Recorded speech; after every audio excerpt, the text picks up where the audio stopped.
A ver, el taller va a tocar varios temas. En principio, una introducción a lo que es la eficiencia energética, luego un poco centrado en el mercado eléctrico y en entender la factura de la luz, para ver, bueno, penalizaciones y demás, para que todo el mundo sepa realmente por qué te están cobrando, que desgraciadamente no mucha gente lo sabe.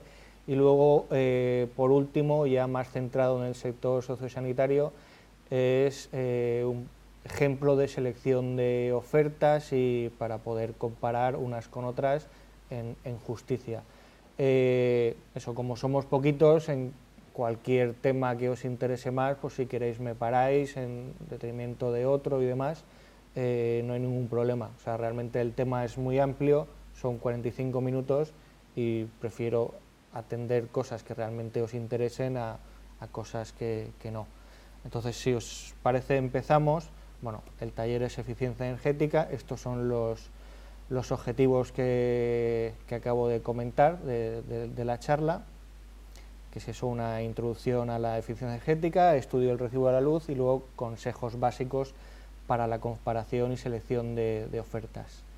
En principio toda la gente, la mayor parte de los clientes que visito muchas veces dicen, no, si nosotros ya lo tenemos todo optimizado, hemos cambiado LED y hace 2 meses firmamos con otra comercializadora.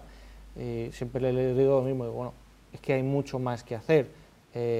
No, eso es el chocolate del loro, por así decirlo. O sea, que la eficiencia energética no es eso. Realmente, sí, eficiencia energética, está el cambio LED, está el cambio a comercializadoras, pero también está el cambio de equipos, el cambio de... igual hay que hacer un proyecto eléctrico nuevo, porque las instalaciones en las que está la empresa son de una nave de hace 30 años y no están adecuadas para el uso que se le está dando ahora. Hay que hacer una monitorización de instalaciones para ver, hay consumos residuales, hay que quitarlos, en fin, hay muchísimas cosas que se pueden hacer que no tienen nada que ver con los LED y que, bueno, al final hay que estudiarlos, cada proyecto es un mundo y hay que estudiarlo. O sea, yo realmente me metí en esto, antes estaba trabajando en una empresa de energía solar y me metí en esto viendo una industria que te das cuenta de que solo calentando con el calor que salía de una turbina, metiéndolo en otro sistema, se ahorraba 50.000 euros al año el cliente. Entonces dices, bueno, es que al final ahí la producción entera tiene que estar relacionada y tiene que hacerse ver tener una visión global del sistema productivo de la empresa para poder optimizarlo todo y que no se pierda absolutamente nada de energía, o si se pierde, que sea lo menos posible y en el horario más barato posible. No sé si está esto un poco descentrado. Sí, un poco oscuro, pero... Bueno, corta un pelín lo de abajo, pero bueno, si hay algún problema lo explico. Entonces esto, un poco también indicar que cada proyecto es único, que he puesto en la transparencia anterior una serie de medidas, pero es que hay de todos los colores y de, vamos, absolutamente para todo, para tipo de industria. No es lo mismo una comunidad de regantes que una cementera, que un centro comercial, que una comunidad de propietarios. Yo a mis clientes les suelo decir que, a ver, yo no te estoy vendiendo ahorrar energía, ¿no? Ahorrar energía está muy bien, tal, pero al final al cliente y a las empresas, y supongo que a vosotros, os interesa ahorrar dinero. Entonces, ahorrar energía redunda en ahorrar dinero. Yo al final siempre digo, oye, yo te estoy vendiendo dinero, por así decirlo, ¿no? Porque hay medidas que, como puede ser el cambio de comercializadora, por ejemplo, que no te está ahorrando ni un kilovatio hora de energía, simplemente te está ahorrando dinero. Y pues bueno, hay muchas otras que van por ese estilo, porque también hay horas en las que la energía es más barata y horas en las que la energía es menos, pero bueno, repitiendo lo mismo, cada proyecto es único y hay que estudiarlo de forma distinta. Un poco aquí hablar de potenciales medios de las empresas a las que tocamos y comunidades de propietarios y demás.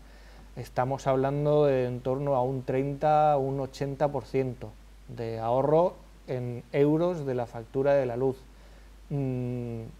Hay otros que no, que realmente están optimizados, pero hay otros que sí. O sea, hay auténticas salvajadas de cosas que se están haciendo mal desde hace 30 años, la empresa sigue siendo rentable, nadie le hace caso porque los números siguen saliendo, pero hay salvajadas de cosas muy mal hechas. Ahora pasamos un poco al estudio de la factura eléctrica. Yo creo que esto todo el mundo sabéis un poco cómo va. La factura eléctrica tiene dos componentes, el fijo, que nos han hecho la gracia últimamente de subirlo bastante, ¿no?, que sería la potencia, y es, pues bueno, en cada periodo tienes una potencia, en cada periodo esa potencia vale un dinero, pues al final, oye, ese es el precio de la potencia. Aquí había que sumar también las penalizaciones por reactiva y demás, y luego está el coste variable por el consumo. El coste variable tiene tres componentes. Una es el precio regulado por el gobierno, que son los peajes de transporte. Otra es el coste de la energía propiamente dicho, que se compra en el mercado, y otra es el margen de comercialización. Entonces, sabiendo eso, bueno, yo creo que queda un poco más claro la idea. Si queréis luego comentamos sobre lo que sería el precio indexado, el precio fijo. No sé si alguno tenéis ni idea de lo que es y demás. Vale, pues si queréis luego acabamos todo y las preguntas nos centramos en lo que más interesante os resulte. Bueno, esto sería un poco las tablas de los precios fijados por el gobierno. Bueno, aquí me he cargado algunas tarifas porque hay algunas con supervalle y demás que están pensadas para recargar de vehículos eléctricos, y a partir de la 6.1 no he seguido poniendo porque eso es ya de muy alta tensión, pero bueno, estos son los precios regulados a día de hoy que cobra el gobierno por cada kilovatio contratado y por cada kilovatio hora consumido, ¿no? Esto es la parte lila que vemos aquí de coste regulado y la parte de potencia. Entonces vemos, esto es una factura típica, por el formato yo creo que todo el mundo reconoce que es de Iberdrola. La primera hoja es el resumen de la facturación, con los datos de la facturación, el resumen de la factura, con lo que te han cobrado, y te suelen poner un histórico de consumos según la factura y según los periodos en los que has consumido, si tienes periodos, ¿no?, porque realmente se divide en periodos a partir de 15 kilovatios. Después, la segunda hoja ya es más interesante a nivel de estudiar una factura. Te está diciendo aquí el código CUPS, que es el código que tiene cada punto de suministro, es el código universal de punto de suministro. Vemos que los ES es de España y 0021 es el número de distribuidora, que en este caso es Iberdrola, y todo el resto de números es ya el propio de cada suministro, y eso es conforme le toque. Luego vemos aquí en lo de datos ATR y tarifas de potencias, pues tipo de discriminación horaria, aquí está en 3 periodos, potencias contratadas en punta, en llano y en valle tenemos 17 kilovatios contratados, y bueno, vemos aquí que en el desglose de potencia te están cobrando 17 kilovatios al precio por día que sale ese kilovatio por 28 días. El desglose de energía, un poco lo mismo. La penalización por reactiva, en este caso tiene reactiva, también te dice lo que te están cobrando. El alquiler del contador, pues también lo que toca, suele ser una mensualidad, y el importe total. Aquí esto es un tema importante, porque además esta factura la he puesto a propósito por esto. No sé si sabéis que, bueno, a partir de 15 kilovatios la facturación de la potencia va por maxímetro. No sé si, bueno, que si tú tienes contratada una potencia, si te pasas te cobran una penalización, pero si no llegas al 85% te cobran el 85% de lo que tú tienes contratado, ¿no? Esa es la penalización. Entonces aquí dices, vale, tengo 17 contratados y estoy pagando 17, pero si nos vamos a esta hoja vemos que en los maxímetros tenemos 2, 3, 2, 2, 1. Obviamente no estamos llegando al 85% de la potencia contratada, tendrían que hacer un un 15% sobre los 17 kilovatios. No lo hacen, no lo hace mucha gente, por mucho que esté en el contrato, eso es ilegal, no lo pueden hacer, es totalmente reclamable y ganable, porque en el mismo punto de la normativa que te dice te voy a cobrar los excesos de esta forma, te dice que te voy a cobrar los defectos de esta otra forma. O sea, ellos, porque seguro que si en vez de 17 hubieses consumido 34, esa penalización te la cobran, eso está claro. Entonces eso hay que tenerlo muy en cuenta a la hora de, bueno, porque lo suelen hacer bastante. Y nada, esta hoja vemos que es lo último que te está diciendo, pues las lecturas para que puedas comprobar y todo. En esta tarifa, porque al final depende de las potencias y las tensiones, en esta tarifa, cuando vemos P1, P2, P3, P4, P5 y P6, realmente P1 es el periodo punta entre semana y días laborables, y P4 es el periodo punta en semana y días festivos, ¿no? Por si alguna vez hay que analizar, porque con esto mismo ya, el mismo que lee la factura puede analizar de, oye, estoy consumiendo aquí, tengo la fábrica apagada el fin de semana y estoy consumiendo una barbaridad en fin de semana, ¿no? Por ejemplo, entonces, pues P4, P5 y P6 es para el fin de semana, entonces dices, oye, aquí algo canta, entonces eso puede ser de que alguien se está dejando algo encendido, algo que no está bien.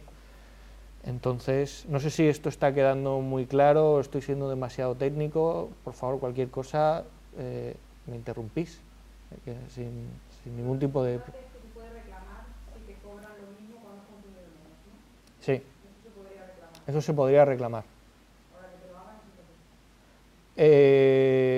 Bueno, o sea, lo que se suele hacer ahí es se intenta reclamar y demás. A ver, al final reclamas en industria. Industria siempre te pide, antes de acudir a ellos, que se lo hagas saber a la comercializadora. O sea, un escrito con ellos y luego se hace la reclamación con ellos. Pero bueno, eso es mandar un mail. Oye, no estoy conforme con esto, tal cual. Se manda un mail que ellos den su versión y luego ya se va a industria. Esto es como todo, se puede hacer, lo puedes hacer tú mismo o lo puedes... Sí. O sea, en este caso en concreto pasa todos los meses. O sea, no, porque es que entonces lo que haces es dejar de pagar la factura. ¿Sí o no? A ver, realmente lo de cortar la luz, ahí hay bastantes cosas. Realmente, por ejemplo, con las permanencias. Las permanencias tú firmas por un año, ¿no? Pero realmente la comercializadora tiene unas obligaciones. Si realmente a ti te está cobrando de mal o te está cobrando ilegalmente, tú puedes decir, oye, tú estás rompiendo el contrato, yo no tengo por qué cumplir la permanencia. Tú coges y te cambias de compañía a otra que no te cobre esto. Se lo preguntaré directamente, oye, ¿tú me vas a cobrar cuando no llegue a la potencia lo que me toca? Sí, tal, que esté por escrito y ya está.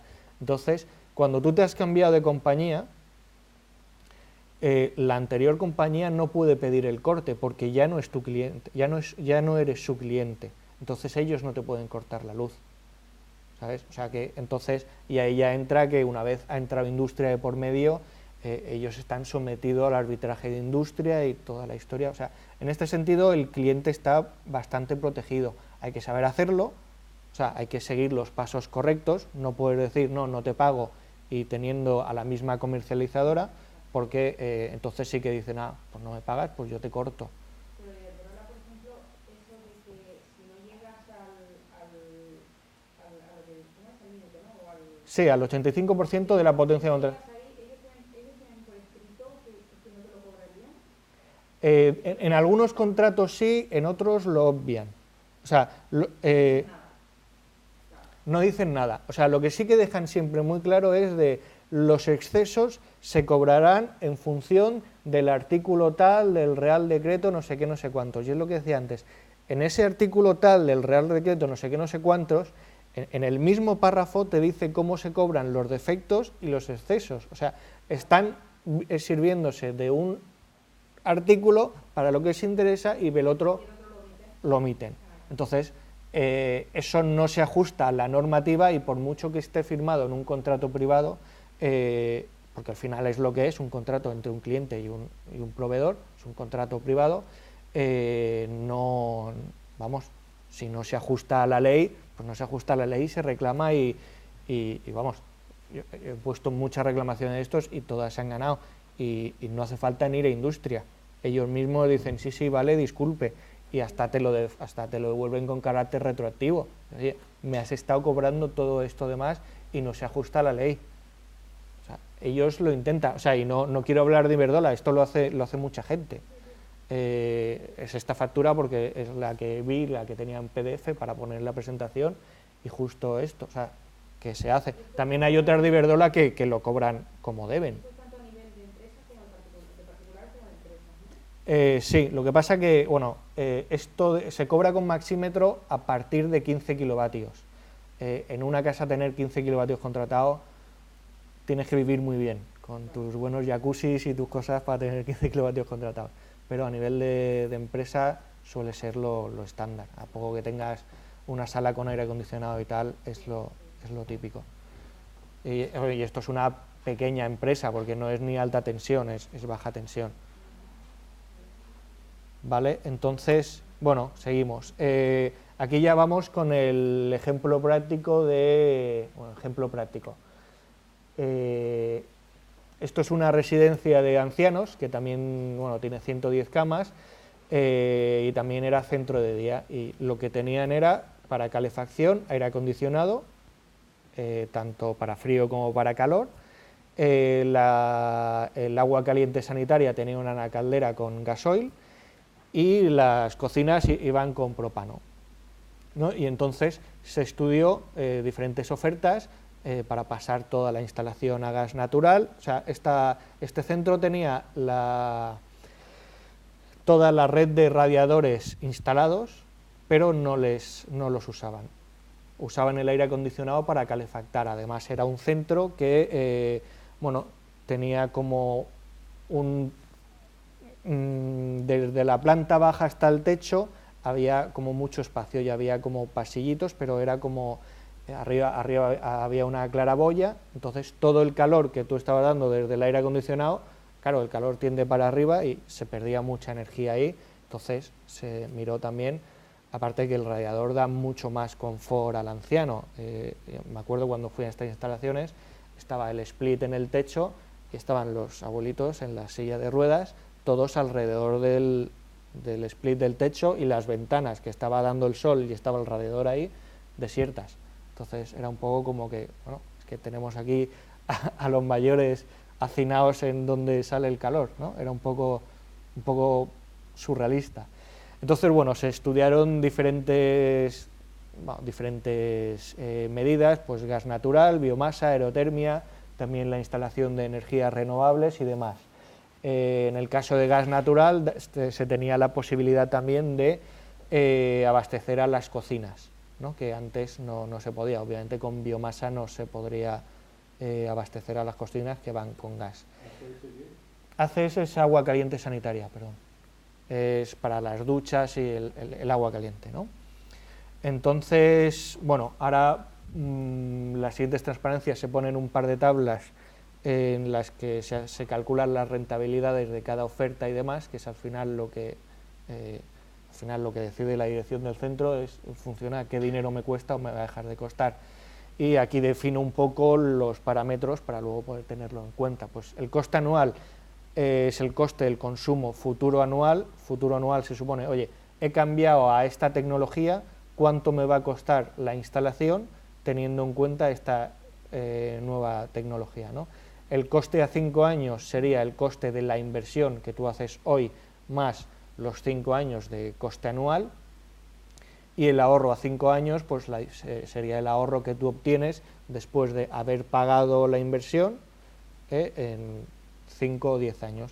Y el gasto anual actual, que es lo que se pagaba entre el gas de cocinas, la electricidad asociada al aire acondicionado y el agua caliente sanitaria, pues serán 28.829 euros al año.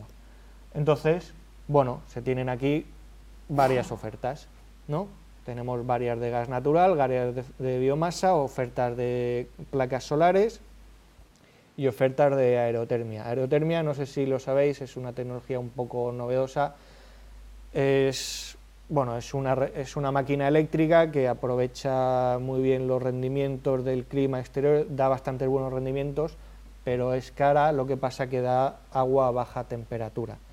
De hecho, en este caso se desechó porque los radiadores que estaban instalados eran para alta temperatura. Pero bueno, esto igual yo creo es un poco irse del tema de la charla.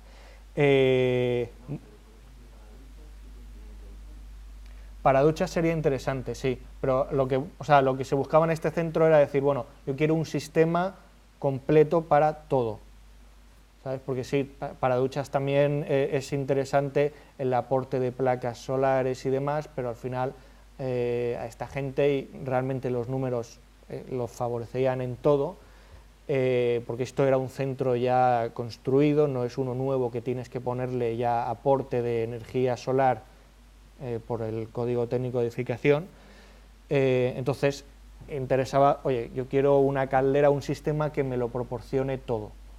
¿Sabes? Sí que sería esto, pero realmente sí que sería bueno la aerotermia para eso, pero realmente, claro, al final tendrías que comprar 2 equipos y tener 2 instalaciones y 2 circuitos distintos, un poco para todo, era duplicar y demás. Se iban, al final había costes indirectos de obra civil y tal que dejaban de ser rentable, pero sí, lo que tú dices, perfectamente se podría tener con... Si en este centro no hubiese habido calefacción, seguramente la opción resultante hubiese sido aerotermia.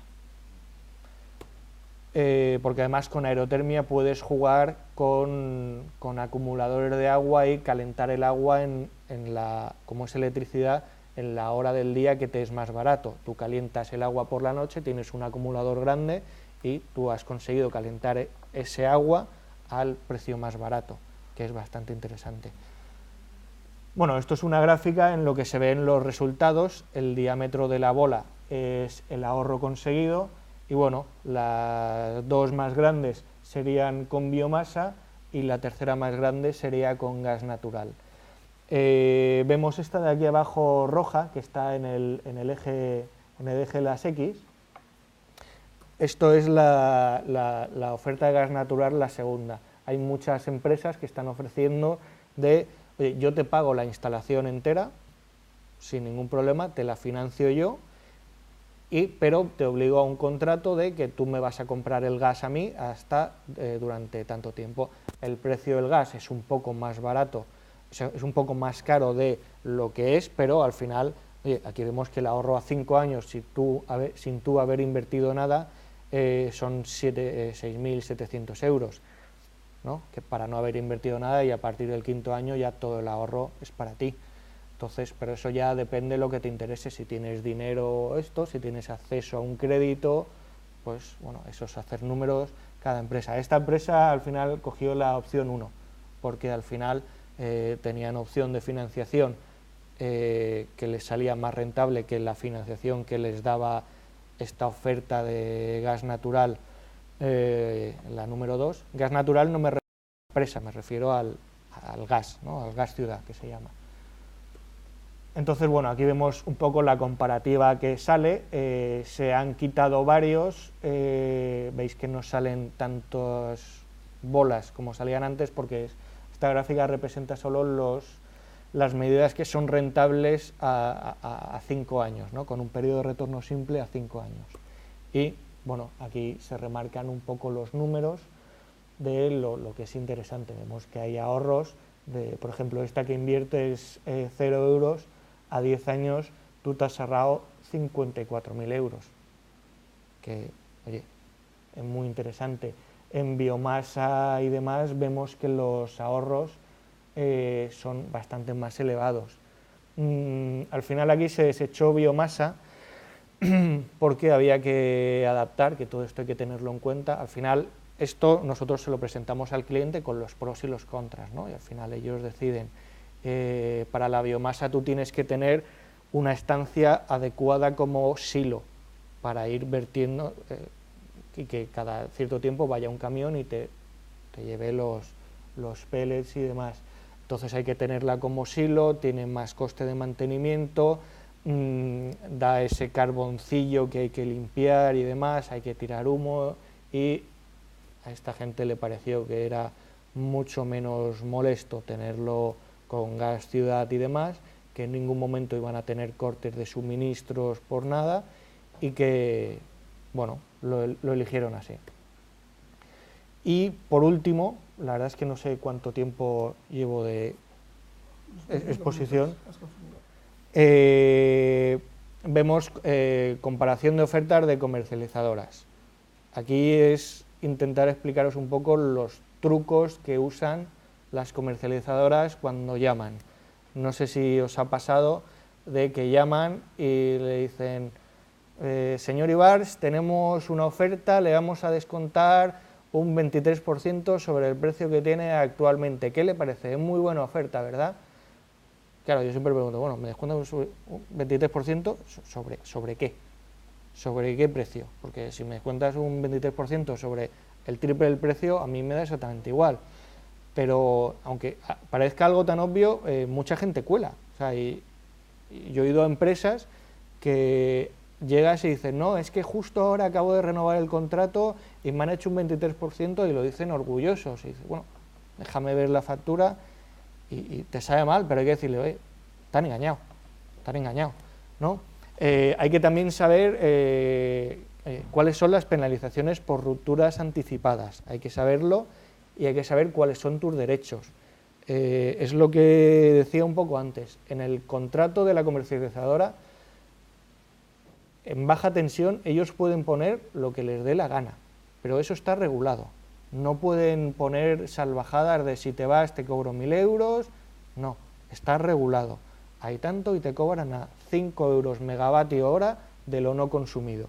Y eso está exento del impuesto eléctrico y no del IVA, pero eso hay que saberlo, las penalizaciones, esto hay que estudiarlo muy bien. Lo que comentaba antes de la aplicación de las bonificaciones por maxímetro, eso que esté por escrito y si no, que se reclame. A esto suelen aceptar porque es que saben que tienen todas las de perder. Es que no hay más tutía realmente aquí. Y luego lo que comentaba antes, no sé si sabéis lo que es el precio indexado, ahora mucha gente lo está ofreciendo. ¿Sabéis alguno lo que es? Las ofertas. El precio indexado, a ver, cada día, hora a hora, el precio de la energía va variando, ¿no? Según qué centrales entran en cada momento, pues van entrando de las más caras de las más baratas a las más caras y más contaminantes, ¿no? Entonces, cuanto más demanda hay, han entrado las más caras, entonces el precio medio sube. Entonces, hay muchas empresas que dicen, oye, yo te voy a cobrar a cada hora el precio que se está consumiendo, o sea, que se está pagando a esa hora, o sea, tú a las 3 del mediodía consumes 100 kilovatios hora, a esas 3 del mediodía el precio estaba a 50 euros el megavatio hora, pues te cobro pues la multiplicación de esto y yo le añado un margen comercial, ¿no? Entonces, claro, ¿qué tiene de esto frente al precio tradicional cerrado? Por un lado, claro, esto es un poco de lógica, ¿no? Imagínate que tú eres una comercializadora y dices, voy a ofrecer un precio cerrado. Vale, yo preveo que el mercado va a hacer así, yo trazo una línea de lo que va a ser la media de este consumo y le sumo un margen de seguridad, ¿no? Eso es lo que yo creo que haríamos todo. Realmente con el precio indexado te lo quitas, ese margen de seguridad, porque es un riesgo que la comercializadora no corre y por lo tanto no te lo traslada, ¿no? Eso por un lado. Aquí estoy hablando un poco de las ventajas de esto para que se lo consideréis.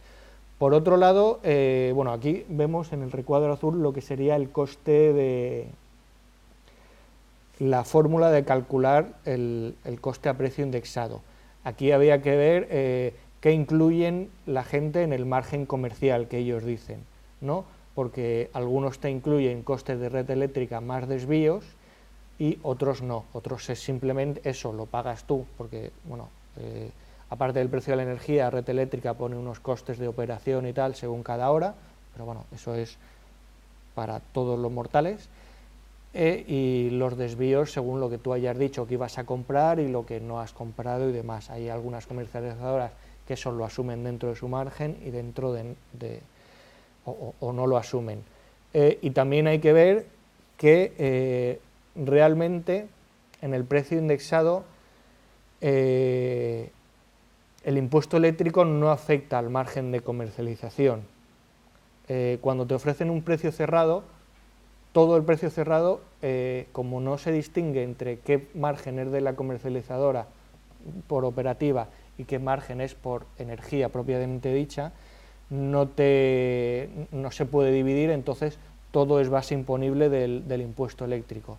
En cambio, si tú vas a precio indexado, la comercializadora te puede decir honorarios por comercialización de tanta energía, tanto.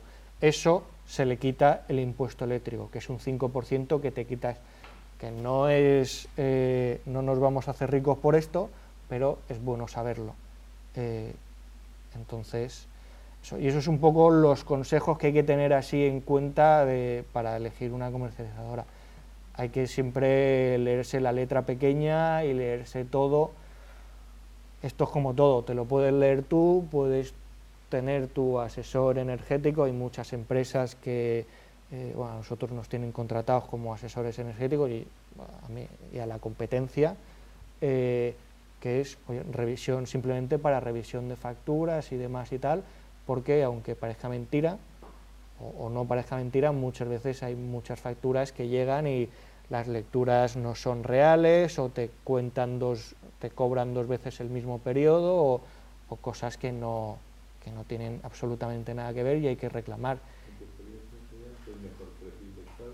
En mi experiencia en general es mejor precio indexado, sí. También habría que adecuarse a qué oferta, porque realmente nosotros cuando ofrecemos un precio indexado, nosotros ya hemos hecho un estudio de la instalación y sabemos qué es lo que le interesa a esa instalación. Entonces, oye, y la comercializadora cuando le pides un precio, generalmente ella no sabe los consumos que tú tienes a cada hora. Entonces puede ser que, oye, a precio indexado las horas punta sean más caras que lo que te está ofreciendo la comercializadora como precio fijo y te interese coger ese precio fijo porque por tu modelo de producción, por tus patrones de consumo te interese.